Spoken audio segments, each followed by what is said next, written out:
money, and I will show you what happens when Anthony Joshua fights Francis Ngannou. Easy money, Eddie says. You see that? What do you make of these comments, Francis?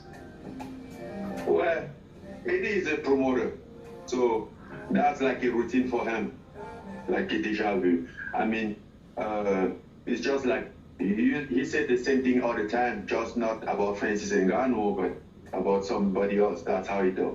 That's what he does. But man, the day is set is 2 months from now, and I don't think if any of them think they are going to have an easy money, well, too bad for them. And by the way, answering that question, if AJ take the punch that Fury took, me too, I don't guarantee that is going up. I've heard that he doesn't have a chin. I'm going to find out. Yes, the likes of Andy Ruiz. Ho, ho, ho! Those are the words of Francis Ngannou. As he's saying, I heard that Anthony Joshua does not have a chin, and I'm going to test the chin when I get it in bars. Let me counterpunch. I think we'll find out. This is what makes boxing boxing. I'm very glad that Francis Ngannou has came in. And you know, the more I think about Francis Ngannou, it's almost like Francis Ngannou came in and replaced Deontay Wilder. I mean, am I the only one that feels that way? Because it seems like everything Wilder's supposed to have done, Francis is doing, but he's doing it at a rapid speed. You know, sure, with the help from the Saudis, you know, His Excellency Turkey, all right? His Excellency Turkey, right? But it seems like to me he's going in and fighting all the top guys and doing everything that we've been wanting Wilder to do for a long time. And the question that he heard about is, does Anthony Joshua have a weak chin? And I would have to say no. Does he have the best chin? Honestly, I don't think any heavyweight does. I think some heavyweights are a tad better than others. Because up until last year, the best guy with the best chin in the business was taken out the game by Zilly Zhang. Bars. And that was Joe Joyce. Joe Joyce, you know, walked through all the shots that Joe Joyce had to offer, and then took it, ate it, and then displayed it.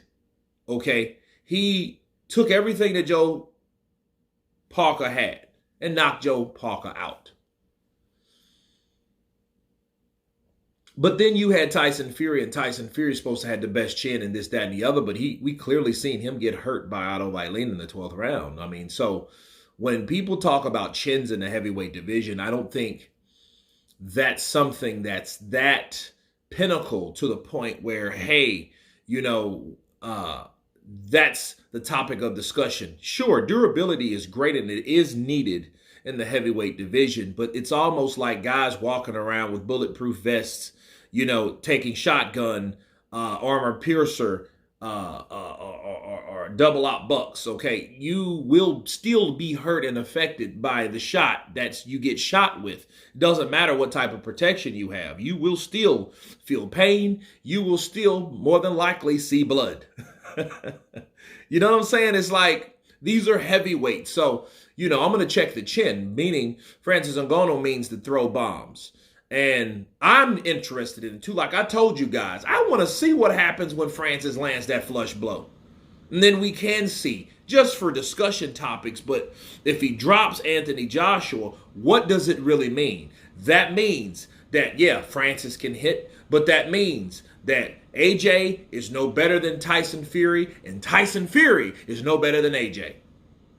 Okay, in that department. But understand, like I just explained, it's the heavyweight division. So many things could happen from one punch landing.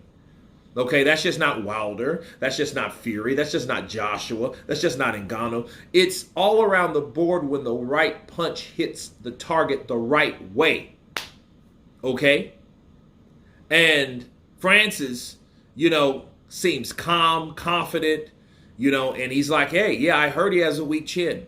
And I know he's putting that in there, planting that seed, so he can kind of get up under AJ's skin or whatever. But if anything, these two guys that are hitting each other, and we've seen Francis, though, take shots from, and elbows, illegal blows from Tyson Fury, and he eats them like Wapa Jr. So, I think if anything, AJ should be thinking the same way as Francis.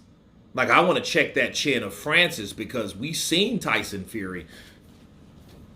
Bit, bit, bit, bit, break! We've seen him run for his life. We've seen him pot shot. We've seen him hit Francis as hard as he possibly could, and Francis went nowhere. We've seen that. So that's the question. Yeah, I think Francis can punch. Francis Ngannou is record documented is one of the hardest punchers alive. Okay, it's been documented. This guy hit the machine based on analysis and, technology and all that. And he hit it, and it just, it went off the charts. It went higher than anybody else. Okay, we know he can punch. That's no secret. Ask Tyson Fury and ask all those UFC guys. We might have to ask AJ soon. But what happens when Francis gets hurt? Has Francis been knocked out before? And then yes, but what was he knocked out by? Was he choked out? Was he submitted? You know what I mean? Did he tap out? You know what I mean? Those are the things you ask yourself about him. But in the boxing ring, you don't have those options. We have these. So let's see if he can take AJ shots like he took Tyson shots. That's what we really want to know, but we want to know everything across the board. That's why the fight is so interesting. You guys tell me what you think of Francis Ngannou stating that he heard that AJ has a weak chin and he's going to check the chin. In fact, if he would have landed that same left hook that he landed on Tyson Fury, he didn't think it would be good for AJ. Of course, please subscribe. And you guys been Counterpunch. Peace.